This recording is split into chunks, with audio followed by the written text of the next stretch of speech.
মনীষার বিবাহ হওয়ার 1 বছরের মধ্যেই তার স্বামী মোহিতের অশান্ত আচরণে অতিষ্ঠ হয়ে মনীষা মোহিতের কাছ থেকে ডিভোর্স চেয়ে বসে। মোহিত শুরু থেকেই মদ্যপান ও গালিগালাজ ও নির্যাতন করত। মনীষা সব সহ্য করার চেষ্টা করেন, কিন্তু অবশেষে তাকে সহ্য না করে বাবা মাধব শর্মার কাছে অনুরোধ করেন ডিভোর্স নেওয়ার। আদালতে গিয়ে মনীষা বলেন, যদি সে মদ্যপান, বেআইনি আড্ডা ও আমার নির্যাতন বন্ধ করে আমি থাকতে পারি, না হলে ডিভোর্স চাই। মোহিত সম্মত হয়ে ডিভোর্সে সম্মত হয়। ডিভোর্সের 4 বছর পর মনীষা চলে যায় ঢাকায়। কঠোর পরিশ্রম ও অধ্যাবসায়ের ফলে তিনি একটি সরকারি চাকরি পান। তিনি এসডিএম হিসেবে নিয়োগপ্রাপ্ত হন।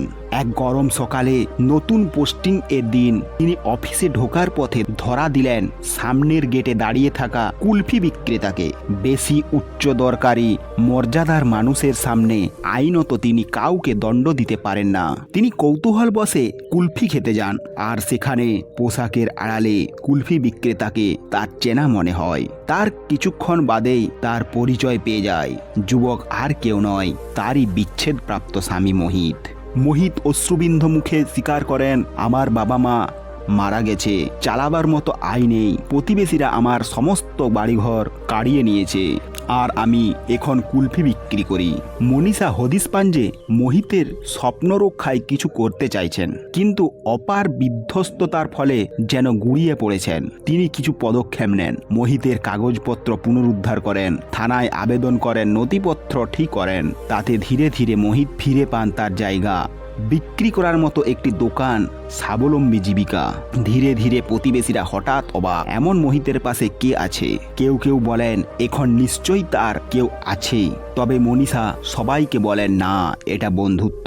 2 বছর ধরে অন্তরঙ্গ সম্পর্ক নির্মাণ হয়নি, তবে সহানুভূতির বন্ধন কখনো ভেঙে যায় না। ঔষধের মতো সঠিক চিন্তার ও ন্যায়পরায়ণতার বিশ্বাসে। বন্ধুরা, এই গল্পে মনীষার সহানুভবতা, বোঝাপড়া ও সিদ্ধান্তের শক্তিকে সম্মান জানানো হয়েছে, যা এক ব্যক্তি হিসেবে নয় বরং এক দেবীর মতো, যারা ব্যাধি নয় বরঞ্চ বন্ধুত্ব আর সহানুভূতির প্রসার ঘটান। বন্ধুরা, ভিডিও যদি ভালো লাগে তাহলে একটি লাইক দিয়ে চ্যানেলটি সাবস্ক্রাইব করে নেবেন। এতে তোমাদের কোনো ক্ষতি হবে না, কিন্তু আমি মোটিভেশন পাবো আরও নতুন নতুন ভিডিও বানানোর জন্য।